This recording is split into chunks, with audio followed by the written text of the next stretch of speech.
Today I'm giving a long-term runner's review on the AirPods Pro.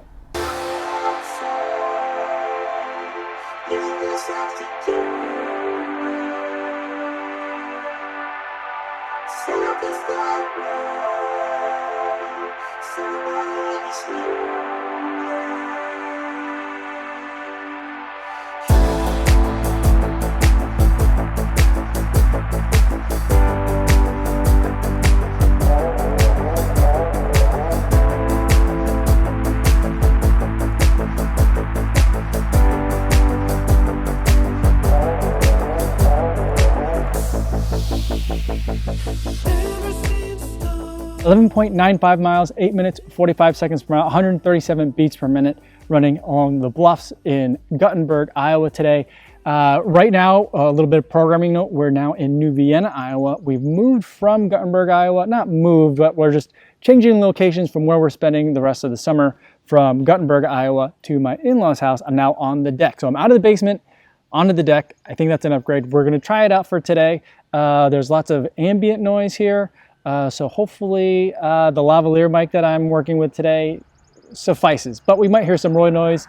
We might hear some just other daily activity kinds of things happening around in this house because it's a house not full of people, but there's a lot of people and nature around. I don't know if you just heard those birds, but what I want to do today is go over the long-term review of the AirPods Pro. It's the earbuds that have been my earbuds of choice for this summer in 2020. Before I do that, I do want to go over some disclosures. This is a pair of earbuds that I purchased with my own money. No one sent it to me or is paying me to make this video, and no one's gonna get a chance to preview any of my thoughts or footage before you guys get a chance to see this video on YouTube. Now, when I first reviewed the AirPods Pro, it was at a time where temperatures were a lot cooler. I tried to do some sweat testing, taking them to a treadmill, that kind of thing, but I didn't really have a chance to do some full, thorough, hot summer weather running type tests.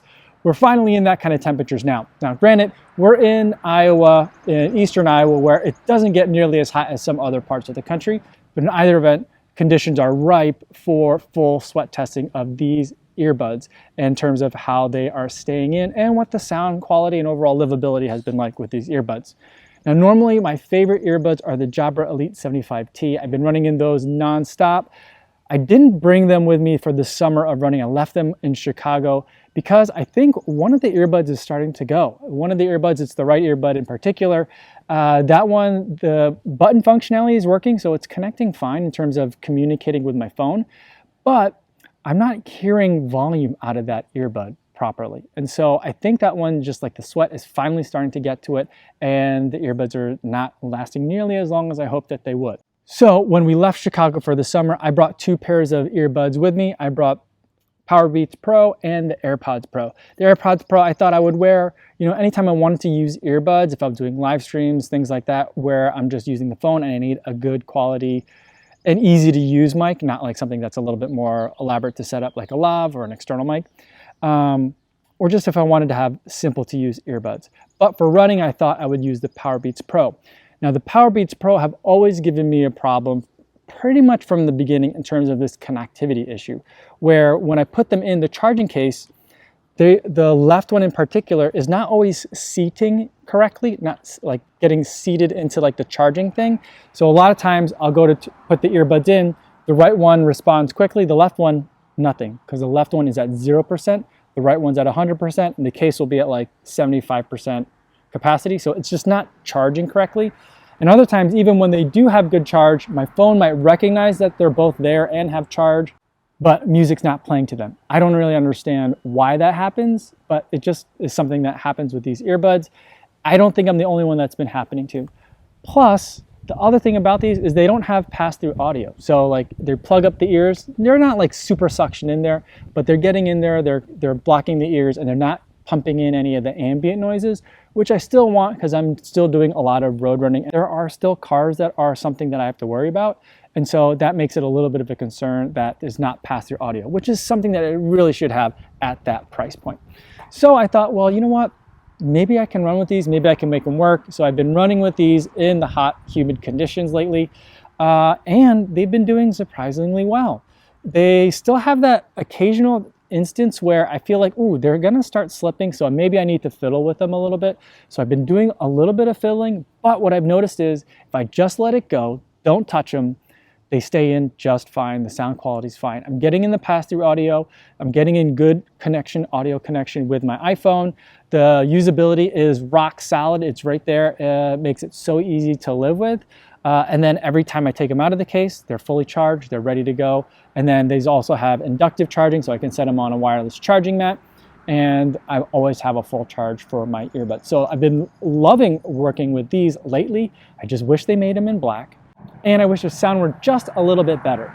In a head-to-head test, I think that the Jabra Elite 75T takes down the AirPods Pro any day. But right now, I'm listening to a lot of audiobooks, so this sound is good enough for me. They're staying in just fine. Now, granted, I'm not doing like a CrossFit type workout. I'm not doing high-intensity interval training. That might be a different situation. I'm not sure how they would fare there in super sweaty conditions. But for me, as a long-distance road runner, for someone that's going out there and just sweating like crazy for 2 hours at a time, these have actually been working out really, really well for me, beyond my expectations. And the ease of use is just really great. The only thing I don't like about these, and the thing that I love about these, is that these have buttons that you can use to control the volume and advance and rewind tracks. This, you got to do pretty much everything through Siri. To increase the volume, that's a Siri command. To advance to the next track, it's a Siri command. And when you're running, it's just like you have to like yell it, because I don't know if it's the ambient noise or what, or just maybe it just feels like I'm yelling.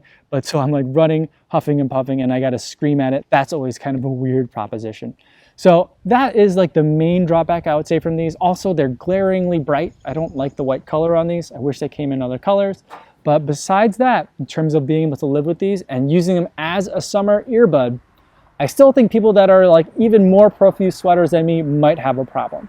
I thought I would have problems with these, but it ended up being pretty good. So I'm very impressed. I know these have been out for a while. I think I'm starting to hear some rumors about AirPods Pro 2, or maybe they've been announced. I'm not sure. I haven't been following that too closely, but I thought the time was ripe in either event to give an update on these now that I've done some really thorough sweat testing with these. So those are my thoughts on the AirPods Pro long-term from a runner's review. Let me know in the comments if you have any other questions or concerns. I'd love to talk to you guys about it more down there. That's all I have for today, everybody. Thanks so much for making it all the way to the end of the video. Hopefully you guys are staying safe out there on your runs, and I'll see you in the next one. Yo, what's going on?